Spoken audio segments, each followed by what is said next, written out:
गुजरावाला में पीडीएम के जलसे की तो आपको बता रहे हैं कि थाना शादरा में लीगी रहनुमाओं के खिलाफ मुकदमा दर्ज कर लिया गया।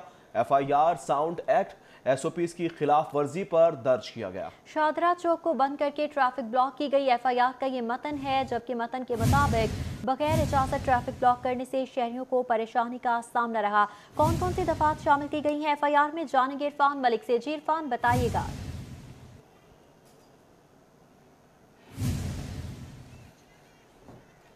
जी बिल्कुल, आपको बताएं कि शादरा थाने के अंदर जो मुकदमा दर्ज किया गया है वो एसएचओ जाहिद नवाज़ की मदईयत में दर्ज किया गया है।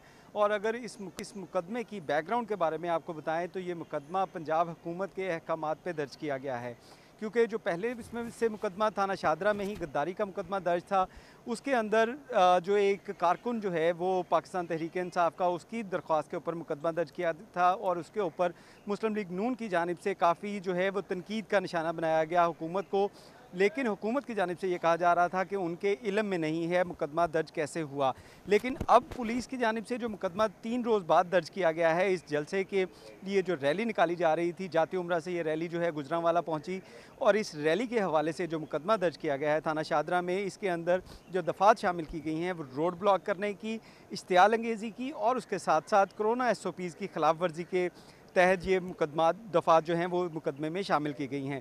इसमें आपको बताएं कि जो मुकदमा दर्ज किया गया है इसमें ये जिक्र किया गया है कि मरियम नवाज़ जो जाती उम्रा से रैली लेके आई थी, जब वो बत्ती चौक पहुंची तो बत्ती चौक पे पाकिस्तान मुस्लिम लीग नून की जो रहनुमा थे, जिनमें परवेज़ मलिक, अली परवेज़ मलिक और मलिक रियाज समेत दीगर जो रहनुमा शामिल थे, उनकी जानिब से एक इस्तकबाली कैंप लगाया गया था। और उस कैंप के ऊपर जो मरियम नवाज़ अपने काफ़िले के साथ जब वहाँ पे पहुँची थी तो उन्होंने बाहर निकलकर अपनी गाड़ी से बाहर निकलकर एक तो सिक्योरिटी रिस्क पैदा किया और उनकी जानिब से ये कहा गया था कि वो इमरान खान की हुकूमत जो है इसको घर भेजना चाहती हैं, जिस पे अवाम में इश्तिगाल पैदा हुआ और इन्हीं दफ़ात के तहत जो है मुकदमा दर्ज किया गया। मुकदमे में आपको ये बताएं कि 2000 से 2200 अफराद जो नामलूम रखे गए हैं, जबकि मुस्लिम लीग नून की जो नायब सदर हैं मरियम सफदर, उनके समेत जो कैप्टन सफदर और दीगर जो रहनुमा हैं उनके ख़िलाफ़ ये मुकदमा जो है वो दर्ज किया गया। और 4 रोज़ तक पुलिस यही इंतज़ार करती रही कि पंजाब हुकूमत इस बारे में जो है जो इतलात दे और उसके बारे में इजाज़त दे, जिसके बाद ये मुकदमा दर्ज किया जाए। इस हवाले से आईजी पंजाब ने पंजाब हुकूमत से जो है वो दरख्वास्त तलब की थी, उनको दरख्वास्त की गई थी कि बताया जाए कि ये मुकदमा जो है वो दर्ज किया जाए और इसके साथ साथ कानूनी जो पेचीदगियाँ पिछले मुकदमे में थी उसको ख़त्म करने के लिए लीगल राय भी ली गई। और इसी के ऊपर 3 रोज़ गुजर गए, उसके बाद जो है वो लीगी रहनुमाओं के ख़िलाफ़ जो है वो कोरोना एसओपीज़ की वायलेशन करना और उसके साथ साथ इश्तियाल अंगेज़ी और सिक्योरिटी रिस्क पैदा करते हुए जो कंटेनर्स लगा कर रोड ब्लॉक करने की दफ़ात के तहत मुकदमा दर्ज किया गया। जी ठीक है, इरफान मलिक हमें तफसीलात साझा कर रहे थे। मुकदमा दर्ज कर लिया गया है, बहुत शुक्रिया। आगे बढ़ेंगे। एहतसाब अदालत में मनी लॉन्ड्रिंग केस की समाअत। अदालत का शहबाज शरीफ का मजीद जिस्मानी रिमांड देने से इनकार। अदालत ने शहबाज शरीफ को 14 रोज़ा जुडिशल रिमांड पर जेल भिजवा दिया। जो पहले सवाल दिए गए वही दोहराए जा रहे हैं। शहबाज शरीफ की जानिब से ये मौक़िफ़ इख्तियार किया गया। कहते हैं इन सवालात का जवाब पहले ही दे चुका हूँ। 1 हफ्ते में सिर्फ 15 मिनट तफ्तीश की गई है, नया सवाल नहीं किया गया। शहबाज शरीफ की जानिब से मजीद क्या रिमार्क्स दिए गए और अदालत की जानिब से क्या रिमार्क्स दिए गए जान लेंगे। हमारे साथ मौजूद हैं इस वक्त शाहीन अतीक। शाहीन अतीक, बताएगा अदालत की जानिब से क्या रिमार्क्स दिए गए हैं?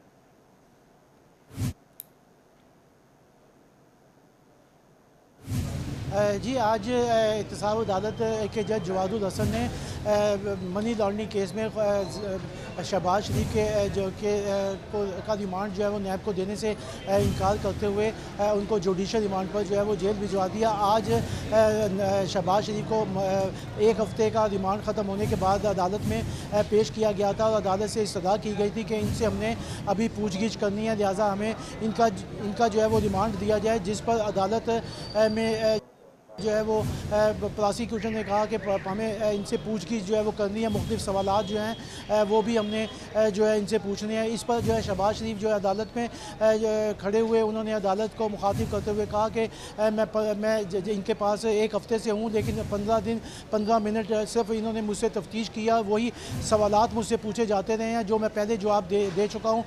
इस पर अदालत ने जो तफ्तीशी अफसर थे उनसे पूछा कि आप क्या पूछना चाहते हैं, जिस पर उन्होंने कहा कि जी इनसे हमने जो सवालात हैं जो इनके सलमान शहबाज के अकाउंट में पैसे शिफ्ट हुए हैं उस हवाले से जो है वो हमने इनसे पूछना है। जबकि शहबाज शरीफ के जो वकील थे अमजद परवेज़, उनका ये कहना था कि शहबाज शरीफ को 65 रोज़ भी रिमांड पर रखा गया, आशियाना में भी इन्हें रखा गया था, लेकिन उस वक्त से लेकर अब तक तफ्तीश जो है वो की जा रही है और कुछ जो है वो सामने जो है वो नहीं आया। इनका रिमांड लिया जा रहा है, लेकिन जबकि रेफरेंस जो है वो पेश हो चुका हुआ है और इनकी नकूल भी तकसीम कर दी गई है, लिहाजा इनका रिमांड जो है वो ना दिया जाए, जिस पर अदालत ने दोनों वकला के दलाइल सुनने के बाद शहबाज शरीफ का नैब को मज़ीद रिमांड देने से इनकार कर दिया और इनको जो है वो जेल जो है वो भिजवा दिया। अब 27 तारीख को मनी लॉन्ड्रिंग केस की मेन समाअत है, जिस पर अब शहबाज शरीफ जो है वो दोबारा अदालत में अंदर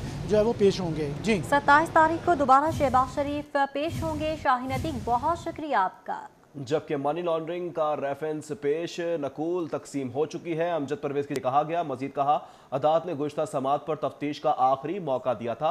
अदालत ने देखा अब शहबाज शरीफ का रिमांड नहीं बनता। अमजद परवेज़ की जानिब से ये भी बताया गया। जी हाँ, कहा गया अदालत ने शहबाज शरीफ को जुडिशल रिमांड पर जेल भिजवा दिया है। अमजद परवेज़ की जानिब से बताया गया कि मनी लॉन्ड्रिंग का रेफरेंस पेश किया गया, नकूल तकसीम हो चुकी हैं। इन्वेस्टिगेशन कंप्लीट है, रेफरेंस फाइल हो चुका है। आप सब के इल्म में है कि उस रेफरेंस की जो नकूल है वो भी तकसीम हो चुकी है। तो नॉर्मली ट्रायल कमेंस होने के बाद जो फिजिकल रिमांड का कॉन्सेप्ट है वो कानून नहीं मानता। इन एनी केस अदालत ने जो है वो इन्वेस्टिगेटिंग ऑफिसर की तसल्ली के लिए जो है वो काफ़ी से ज़्यादा वक्त दिया है, लेकिन वो आज तक कोई ऐसी चीज़ कोर्ट के सामने नहीं ला सके जिससे मज़ीद रिमांड में तोसी की गुंजाइश निकलती है। बेल के लिए आपकी क्या स्ट्रेटजी होगी, कब तक फाइल करेंगे? ये सब अभी जुडिशल हुए हैं, मियां साहब से मुलाकात करेंगे, उनसे इंस्ट्रक्शंस के बाद। मुस्लिम लीग जुमान मरियम औरंगजेब इस वक्त मीडिया से गुफ्तगू कर रही हैं कि आज फिर नैब न्याजी गठजोड़ ने शहबाज शरीफ साहब का रिमांड मांगा। आज चीख कर कह रहे थे, क्योंकि खाली बर्तन ज्यादा शोर मचाता है, चीख के कह रहे थे कि हमें रिमांड चाहिए। तो जज साहब ने कहा किस बात का रिमांड चाहिए, और मैं आपके जरिए पाकिस्तान की आवाम को बताना चाहती हूँ कि 23 अक्टूबर 2018 को शहबाज शरीफ साहब को गिरफ्तार किया गया, साफ पानी में बुलाकर आशियाना में गिरफ्तार किया गया, और 23 अक्टूबर 2018 को जब शहबाज शरीफ साहब नैब की कस्टडी में थे, 5 अक्टूबर को गिरफ्तार होते हैं। 23 अक्टूबर 2018 को ये जो एसिड बियॉन्ड मीन्स का केस है वो शुरू होता है, जब शहबाज शरीफ साहब उनकी कस्टडी में थे और नैब गिरफ्तारी नहीं डालता, क्योंकि इमरान साहब का ने कहा कि जब मेरा हुक्म होगा, कानून एक तरफ, जब मेरा हुक्म होगा तब शहबाज शरीफ को गिरफ्तार किया जाएगा। और आज चीख कर रिमांड मांग रहे थे। 21 दिन इस दफ़ा हो गए शहबाज शरीफ साहब को, 133 दिन इससे पहले शहबाज शरीफ साहब कस्टडी में रहे, और अब 21 दिन एक भी नया सवालनामा नहीं, एक भी नया सवाल नहीं। 15 दिन जो ये अभी गुजरे, 7 दिन जो अभी गुजरे, 15 मिनट सिर्फ इन्वेस्टिगेशन ऑफिसर शहबाज शरीफ साहब के पास आया, 15 मिनट, और उसके बाद एक सवालनामा नहीं दिया। जितनी इंफॉर्मेशन दी वो क्वेश्चन है जो शहबाज शरीफ साहब खुद जमा करा चुके हैं, वो तमाम एसेट की तफसीलात जो शहबाज शरीफ साहब खुद जमा करा चुके हैं इलेक्शन कमीशन में और FBR का हिस्सा हैं, और जितने क्वेश्चन आज तक जमा कराए गए वो सब रेफरेंस का हिस्सा है, क्योंकि इन्वेस्टिगेशन कंक्लूड हो चुकी है, और जितने अभी सवालात कर रहे हैं वो तमाम रेफरेंस का हिस्सा नैब बना चुकी है। तो बात मुख्तसर ये है कि एक बदमाशों का सिलेक्टेड टोला मुल्क के ऊपर मुसल्लत है, जो अपने सियासी मुखालफीन को ऐसे हाथ करके कहता है मैं छोड़ूंगा नहीं। साफ पानी नैब ने शहबाज शरीफ के खिलाफ इंक्वायरी बंद करने का रेफरेंस दे दिया, इंक्वायरी बंद करने का रेफरेंस दिया। 1 रुपए की करप्शन साबित नहीं हुई, ये जो करप्शन और इल्ज़ामात के ढोल बजाते थे, आज पूरे मुल्क में सियासी इंतकाम और एक मसनूई एहतसाब, जाली एहतसाब का ढोल बज चुका है।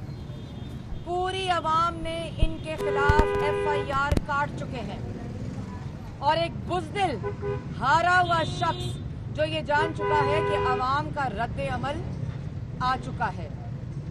गुजरावाला के जलसे के बाद ज़हनी कैफियत खो बैठे, होश बाख्ता, कुछ समझ नहीं आ रही कि करना क्या है।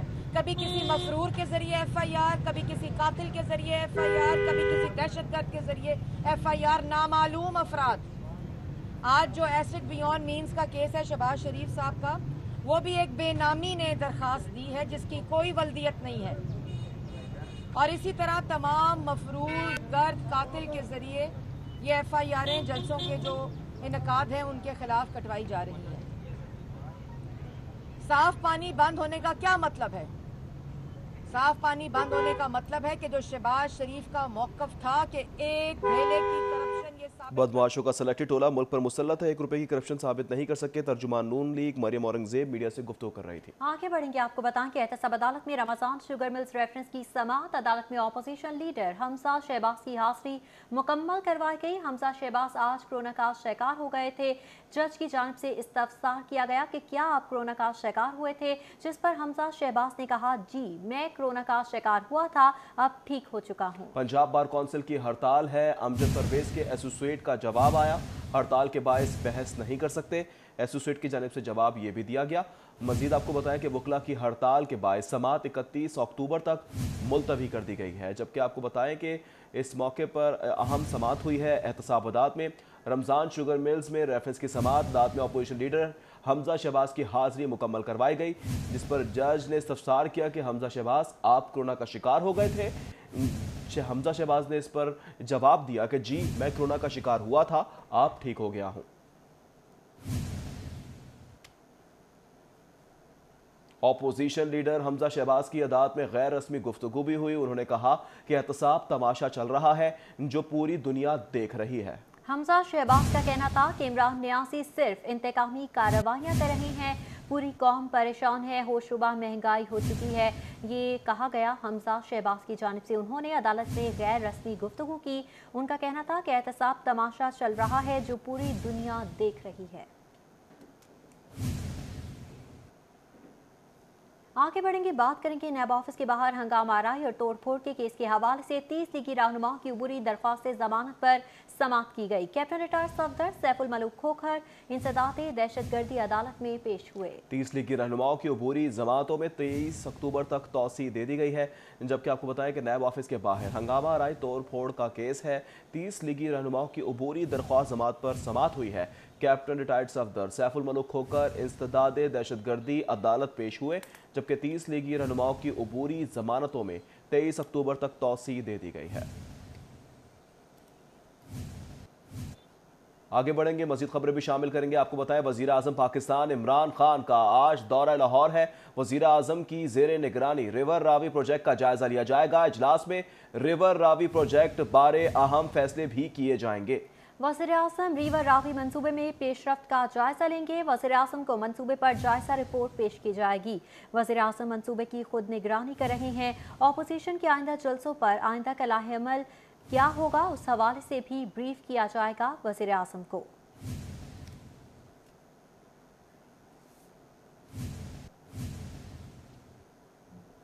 हमारे साथ वेलकम बैक। एक बार फिर से बात करेंगे, कोरोना की वार जारी है। डेप्यूटी एयरपोर्ट मैनेजर भी कोरोना का शिकार हो गए। मोहम्मद अनवर ज़िया की कोरोना टेस्ट रिपोर्ट मुस्बत आ गई है। इस हवाले से मजीद तफसीलात जान लेते हैं सईद अहमद सईद से। सईद बताइएगा। जी बिल्कुल, लाहौर एयरपोर्ट के डिप्टी एयरपोर्ट मैनेजर भी है वो कोरोना वायरस का शिकार है, वो हो चुके हैं। Deputy airport manager Mohammad Anwar Zia की जो कोरोना टेस्ट की रिपोर्ट है वो मुस्बत आ गई है और इस वजह से डिप्टी एयरपोर्ट मैनेजर को फौरी तौर पर क्वारंटीन में है वो कर दिया गया है। जबकि डिप्टी एयरपोर्ट मैनेजर के साथ काम करने वाले अमले का भी फौरी तौर पर कोरोना टेस्ट करवाने की हिदायत है वो भी इंतजामिया की तरफ से जारी कर दी गई है। ठीक है सईद अहमद, आप हमारे साथ ही मौजूद रहिएगा। अल्लामा इकबाल एयरपोर्ट पर कोरोना वायरस की रोकथाम के लिए इकदामात। सिविल एविएशन अथॉरिटी ने 1 से जायद विजिटर्स पर पाबंदी आयद कर दी है। सिविल एविएशन अथॉरिटी का कोरोना से बचने के लिए जरूरी हिदायतनामा भी जारी कर दिया गया है। सईद अहमद बताएगा क्या कहा जा रहा है हिदायतनामे में। जी बिल्कुल, कोरोना वायरस में बढ़ते हुए वार के बाद अल्लामा इकबाल नेशनल एयरपोर्ट के ऊपर जो इंतजाम हैं वो तेज कर दी गए हैं और 1 से जायद विजिटर पर है वो लाहौर एयरपोर्ट की आमद पर पाबंदी है वो लगा दी गई है। और सिविल एविएशन अथॉरिटी ने हुकूमत पाकिस्तान के अहकाम के तहत कोरोना वायरस से बचने के लिए जरूरी हिदायतनामा है वो जारी कर दिया है। और हिदायतनामा के मुताबिक एयरपोर्ट की हदूद में मुसाफिर और अमले को मास्क पहनना है वो लाजमी करार दे दिया गया है। जबकि मुसाफिर को लेने आने वाले हजरात हैं वो अपनी गाड़ियों में पार्किंग पर ही उनका इंतजार है वो करेंगे। जबकि विजिटर को संकुलन हाल में दाखिले की इजाजत है वो नहीं होगी। और एयरपोर्ट की हदूद में माजी फासला है उस पर अमल दरामद करवाने के हवाले से अखबार है वो भी जारी की गई हैं। जबकि मुसाफिरों और आपकी जिंदगी की हिफाजत के लिए एक पैनल है वो भी लाहौर एयरपोर्ट की हदूद में अवेजा कर दी गई है। ठीक है, हिदायतनामा जारी कर दिया गया है। सईद अहमद सईद, बहुत शुक्रिया। जबकि वज़ीर आला पंजाब सरदार उस्मान बुज़दार कहते हैं कोरोना के मरीजों की तादाद में इजाफा हो रहा है। कुछ अरसा कबल कोरोना मरीजों की तादाद में कमी हुई थी। अक्टूबर के पहले 20 रोज में कोरोना केसों की तादाद बढ़ी है। वज़ीर आला के मुताबिक बताया जा रहा है कि शहरी एहतियाती तदाबीर पर मनोअन अमल करें। शहरियों का पहले की तरह ताउन ज़रूरी है। कोरोना एक्टिव केसेस की तादाद 2198 हो गई है। 108 नए केसेस सामने आए, 12 मरीज जाँ बहक हुए। जबकि बताया जा रहा है कि अब तक 2310 मरीज जाँ बहक हो चुके हैं।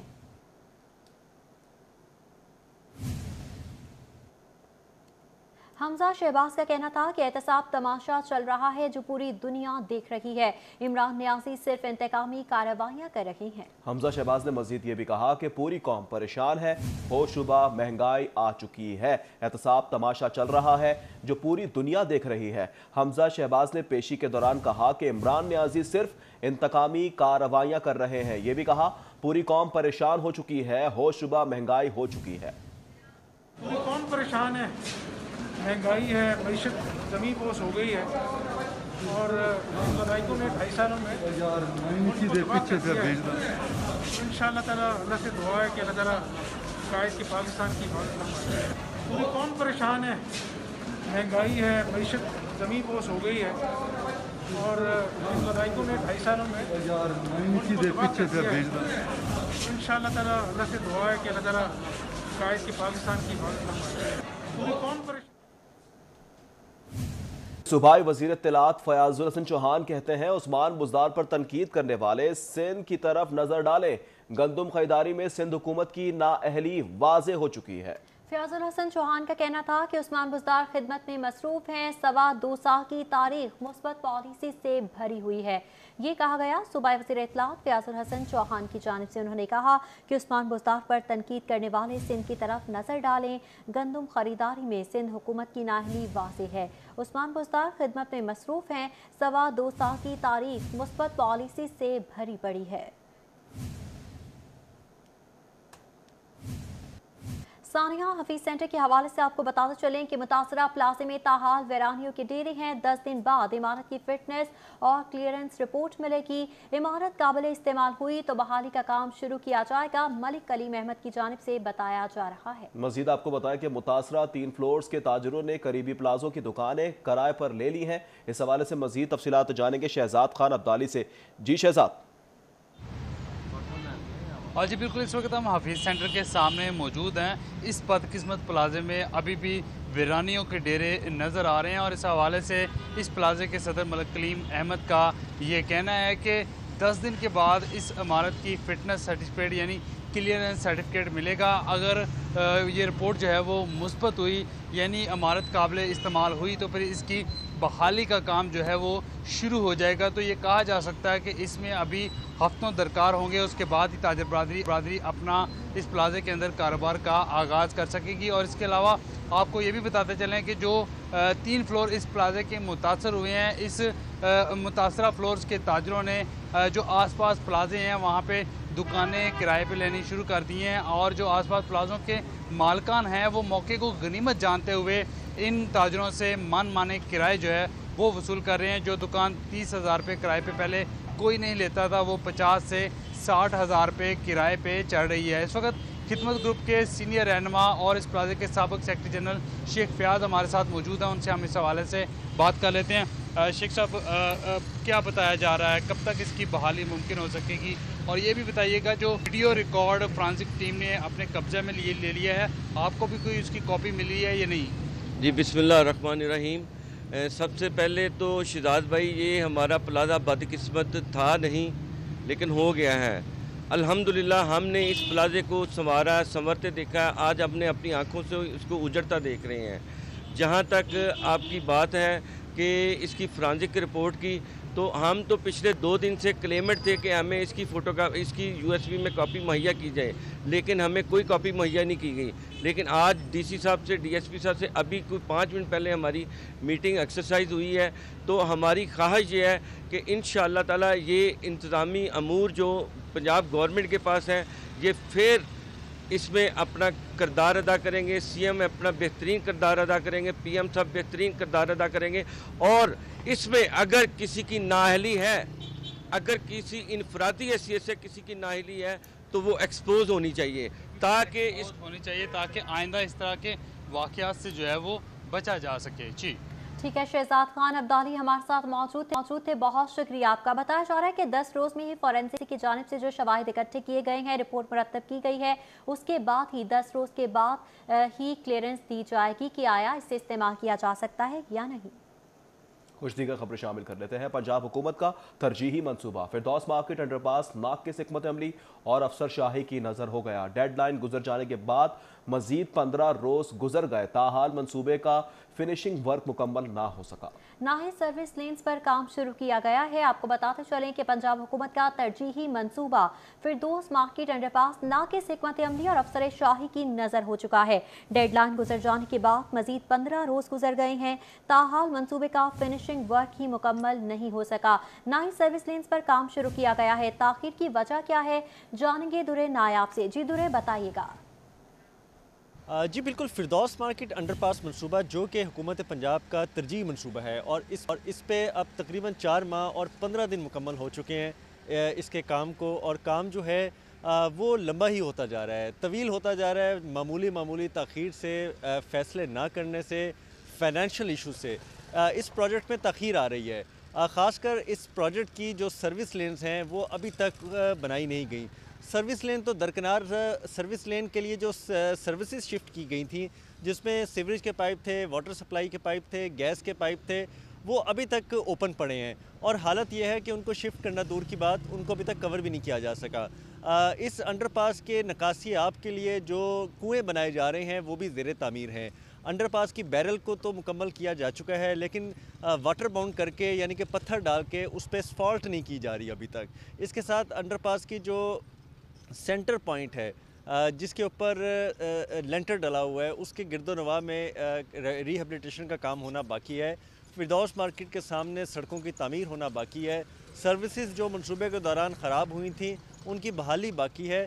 इस मंसूबे की जो खूबसूरती के लिए लेआउट प्लान बनाया गया, उस पर अभी तक बिल्कुल काम शुरू नहीं किया जा सका। ये वो इश्यूज़ हैं जिनको आइंदा से 15 से 20 दिन लग सकते हैं।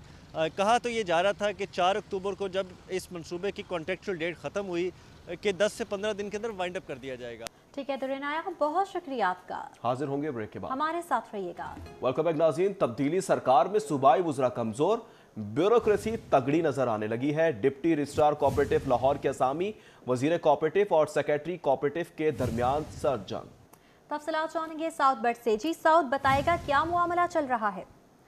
आज बिल्कुल महकमा कोऑपरेटिव के डिप्टी रजिस्ट्रार लाहौर की असामी पर जो तैनाती है वो सेक्रेटरी कोऑपरेटिव और मिनिस्टर कोऑपरेटिव के दरमियान एक सर जंग बन गई है। ज़रा की जब से बताया गया है कि ब्यूरोक्रेसी के अहम और सीनियर अफसरान इस डिप्टी रजिस्ट्रार की असामी पर अपने मनपसंद अफराद लगवाने के लिए मैदान में उतर आई है। जो सूबाई वज़ीर कोऑपरेटिव है उनकी जानिब से ये सिफारिशात पेश की गई थी कि जौन से अफसर जो आजकल फैसलाबाद में तैनात है, डिप्टी रजिस्ट्रार अशफाक अहमद शाहिद, उन्होंने काफ़ी ज़्यादा केसेस नैब लाहौर में भेजे थे जिनकी प्ली बारगेन भी हुई और काफ़ी ज़्यादा जो कोऑपरेटिव के मसाइल थे वो इसमें हाईलाइट हुए। जो मिनिस्टर कोऑपरेटिव है उन्होंने सिफारिशात 2 दफ़ा पेश की सेक्रेटरी कोऑपरेटिव को कि अशफाक शाहिद को लाहौर तबादला किया जाए, लेकिन सेक्रेटरी कोऑपरेटिव अपनी ब्यूरोक्रेसी को ज़्यादा सपोर्ट कर रहे हैं और ब्यूरोक्रेसी के जो अहम तरीन पंजाब में बैठे हुए अफसरान हैं वो ये नहीं चाहते कि अशफाक शाहिद लाहौर के के अंदर वापस तैनात हों। ज़राए की जानिब से बताया गया है कि पहले मोहम्मद अयूब को यहाँ पर तैनात किया गया लाहौर के अंदर, लेकिन जब जलील अहमद शरकपुरी जो मुस्लिम लीग नून के रुकने असम्बली उनकी जानिब से तहरीक इल्तवाई कार जमा करवाई गई तो ये मामला काफ़ी ज़्यादा हाईलाइट हो गया और अब जलील अहमद शरकपुरी को हटाकर सेठ इकबाल जो पहले भी मुख्तलिफ के अंदर शामिल तफ्तीश हैं जिस ठीक है सर, जंग जारी है। साउथ बर्ड बहुत शुक्रिया। पंजाब में खवातीन अफसरान मर्द अफसरान पर बाजी ले गई हैं और खवातीन अफसरान की तादाद 100 के करीब पहुंच चुकी है। इस हवाले से मजीद बात करेंगे कैसर खोकर से। कैसर खोकर बताइएगा। जी, खवातीन अफसरान जो हैं वो इस वक्त मर्द अफसरान से बाजी ले गई हैं और इस वक्त पंजाब में 100 से ज़्यादा जो है DMG अफसरान पंजाब में तैनात है, जबकि PMS अफसरान की में खवातीन की एक बड़ी तादाद मौजूद है। ये खवातीन बढ़ चढ़ कर अपना कौमी तरक्की में हिस्सा ले रही हैं और इस वक्त 5 महकमों की सेक्रेटरी जो है खवातीन में है, जिनमें secretary school education, secretary higher education, secretary women development, secretary services और सेक्रेटरी लिटरेसी जो है ये खवातीन अफसरान हैं और 100 से ज़्यादा DMG अफसरान हैं, जबकि PMS अफसरान इसके अलग हैं।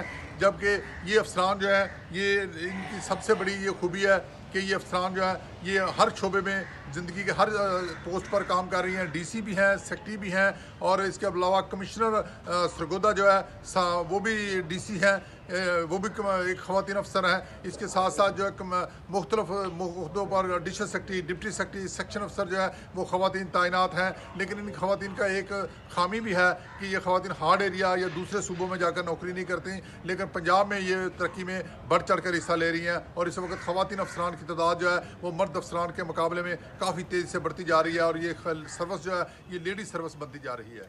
ठीक है कैसे खोकर, बहुत शुक्रिया आपका। पंजाब पुलिस का मवासलात का निज़ाम डिजिटलाइज करने का फैसला। लाहौर समेत पंजाब भर में मरहलावार डिजिटल सेट फराहम किए जाएंगे। तफसीलात जानेंगे अली साही से। अली साही बताएगा इस काम का आगाज कब से किया जा रहा है? जी बिल्कुल, जैसे जैसे ज़माना तब्दील हो रहा है इसी के साथ साथ गैजेट्स नए आ रहे हैं और नित नई चीज़ें आने के साथ जिद्दत आ रही है, डिजिटलाइजेशन हो रही है। अगर बात की जाए पंजाब पुलिस की तो कम्युनिकेशन का जो सिस्टम है वो पुरानी रवायात पे बरकरार है। अब पंजाब पुलिस की जानब से फ़ैसला किया गया है कि तमाम जो कम्युनिकेशन का सिस्टम है उसको डिजिटलाइज किया जाएगा। इसी हवाले से क्या इक़दाम किए जा रहे हैं, कितने वायरलेस सेट खरीदे जा रहे हैं और क्या वजूहात हैं जिनकी वजह से 2007 का जो पुराना सिस्टम है उसको तब्दील करके डिजिटलाइज किया जा रहा है। जी सर बताइएगा कि कौन से सेट खरीदेंगे और क्या फ़ायदा होगा नए सिस्टम को लॉन्च करने से? बेसिकली जो टेली कम्युनिकेशन का डिपार्टमेंट है पंजाब पुलिस का, ये पूरे पंजाब प्रोविंस में जितना भी मुआसरा का निज़ाम है उसको कंट्रोल करता है। हम प्रोवाइड कर रहे हैं अपनी सर्विसेज सिविल एडमिनिस्ट्रेशन को, प्रिजन के डिपार्टमेंट को। इवन जो सेफ सिटी का प्रोजेक्ट्स है वो हमारे कोलैबोरेशन के साथ चल रहा है। अब जो टेक्नोलॉजी हम लेके आ रहे हैं टेली कम्युनिकेशन पुलिस के डिपार्टमेंट में वो इन कोलैबोरेशन होगी सेफ सिटी के साथ। ऐसी टेक्नोलॉजी लेके आएंगे जो सिंक्रोनाइज होगी। सिंक्रोनाइज मीन के उनके सिस्टम पे हम बात कर सकेंगे, वो हमारे सिस्टम पे बात कर सकेंगे।